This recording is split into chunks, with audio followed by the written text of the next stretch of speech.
I love everybody in this room. That makes me nervous when y'all do that. Yeah. Do what you will. Here's what I'm asking.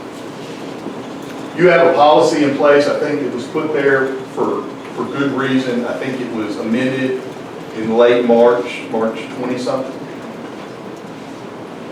Think it should be exercised? So you know. So we can have this open line. Hey, we're all subject to public meeting laws, right? And freedom of information. So I can't get you 5 and 13 JPs together and say, hey, let's all just kind of work this thing out real quick. So we got to do it this way. That has been looked at. That has been exercised. What I've learned is Friday, I think I was told, that one was turned in and it didn't meet the criteria that was set forth by policy. It was returned, said you need to read this in its entirety. The person disclosed they hadn't. There was one turned in today at 12:45. That all 300 pages of the book have been read and notes have been taken, and the most important pieces of that piece of literature to point out why it should not be there. We'll speak really candidly. There's one book that I asked for reconsideration. I am guilty of letting politics get in the way of what I'm supposed to do. I was like, man, this is going to be political grandstanding. If I'm the first one that turns one in. Fool with that. Do what you're supposed to do. Amen. It's been turned in. That book, so you all know, because I have no idea if you all will lay eyes on it, gives more than 4 instances of explicit and graphic sexual encounters, both oral sex and anal sex and other sorts of sex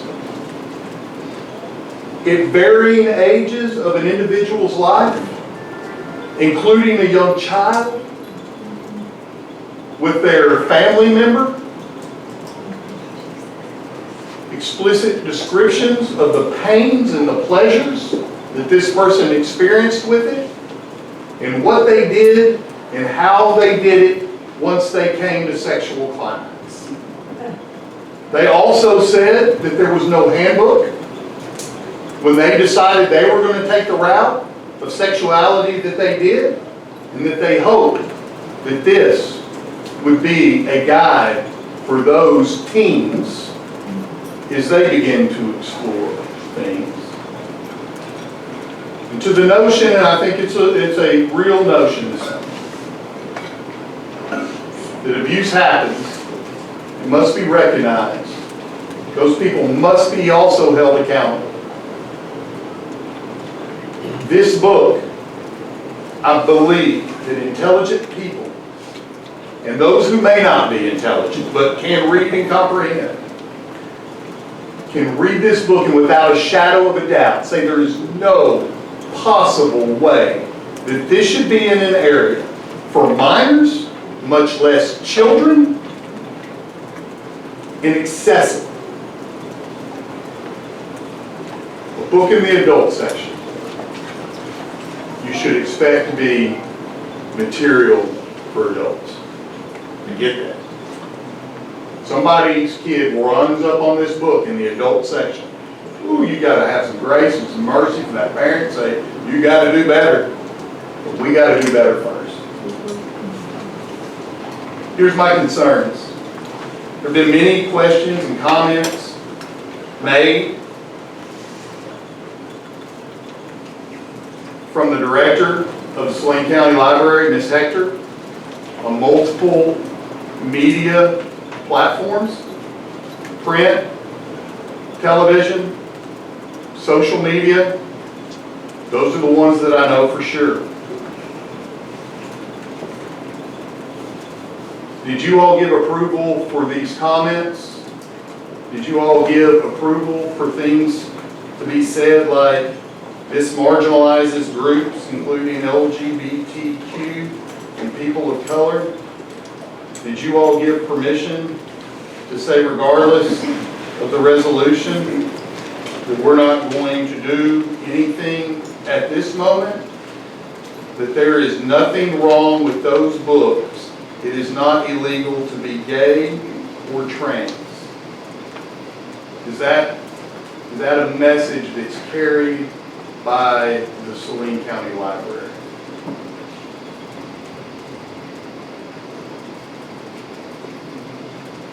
The reason I'm asking is because I bear responsibility. Because I'm the one that appoints the board of directors of the Saline County Library. And it's hard for me to find much fault in people chasing that chain and saying, in accountability, so you must be okay with this. Now, let me be clear. I'm not trying to form up messaging, but what I am trying to do is hope that we do what is necessary and helpful. In saying that there's nothing wrong with those books, after being asked if you've read those books, it's tough for me to put together, and I hope wouldn't be the message of this board to go outward for people that are really concerned.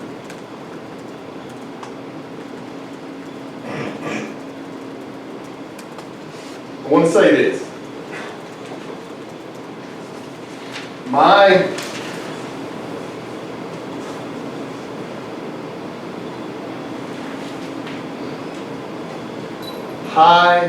high degree of concern in regards to the leadership and the operations of the Saline County Library cannot be well articulated without it sounding somewhat sensationalized.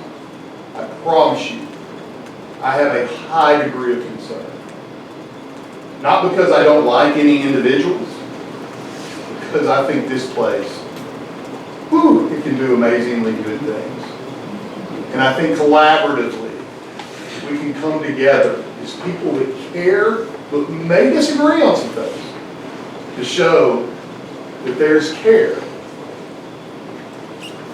enough to look at some of these concerns. Now, and then I got one more thing, and I'll finish. One more thing after this.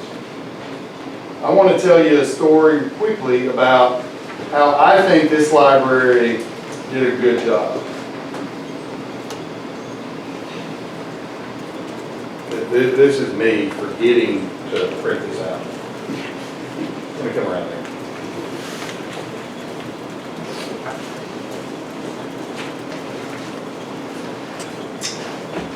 You seen it? You saw it, right? This child's mother sent this picture of that book that was on display. Can you see that? Okay. That. This is as you come in the front door before you go downstairs. Right. You've seen it? This book, this child, this display. Aren't you glad it's fall? The book has an F, a human head, a CK. The parent reportedly told a library staff member, hey, luckily my kid got by that, didn't see it.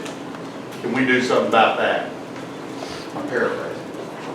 Upon exit, the book was still there. So the parent took a picture of it, second picture, from where they stood as they were exiting. They put it on social media. Social media got a hold of it. People were extremely disappointed, as was the student. And then the mother received a call from library staff, said, please, we're trying to merge with Garland County and we don't need any bad press. Can you take that down? Said, no, actually I'm not going to take it down. You need to take the book down. They then received communication, very kind and professional, said we're going to do it tomorrow. They followed up, said the book is gone. We want to apologize for that. That was not appropriate placement. Our quote-unquote display subcommittee, it was oversight. They were just grabbing books. They were orange and black. And they thought from where they were grabbing them, everything should be fine. So I'm just glad they're down. Thank you. One more follow-up. Thank you again. If you never be any assistance, please let us know. Here's what didn't happen.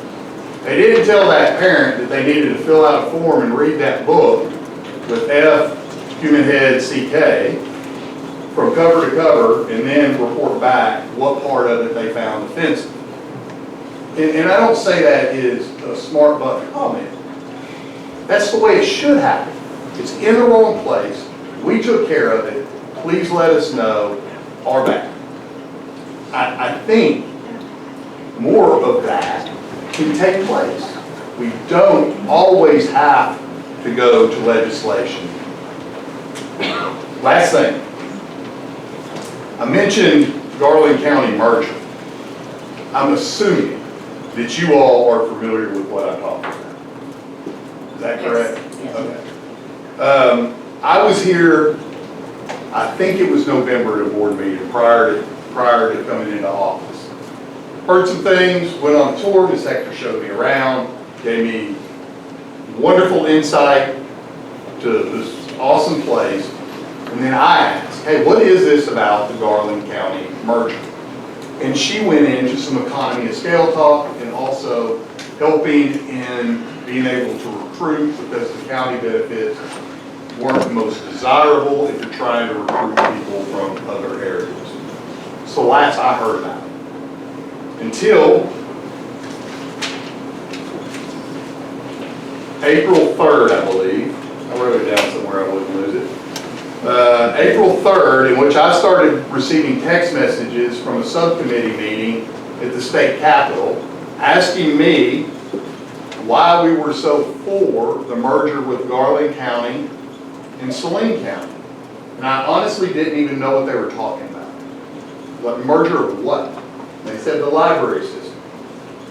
And I said, I've heard almost nothing about that. What are you talking about? He said, I'm sitting in a committee meeting right now and it was just turn it on. Well, I turned it on. They told me where to go. And Representative Les Warren was there with the Garland County librarian, a representative from APERS, and in the audience was Ms. Hector.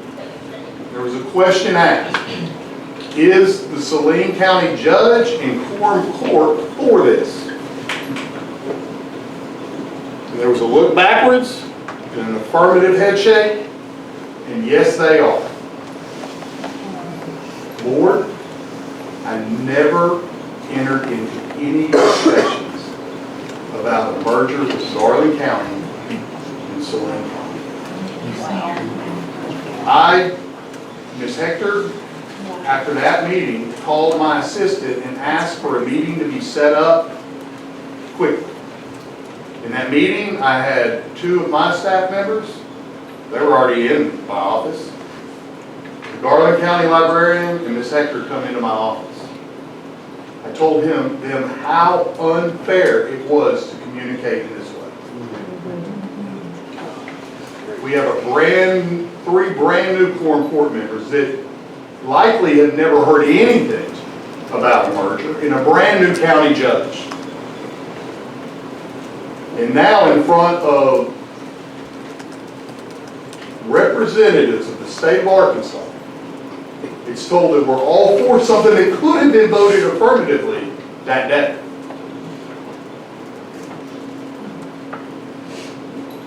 I later that night, for 2.5 hours, spoke to the state representative who was extremely disappointed. And I'm not going to tell you what he said. If he wants to tell you, he can tell you. But I'll tell you that I shared his disappointment. It was unnecessary. It was unfair. I feel that there are a number of statements that are made from leadership at this place that are not accurate, and they're not doing this fine organization, its employees, any favors. Sometimes the seas are really, really calm. You still need good leadership.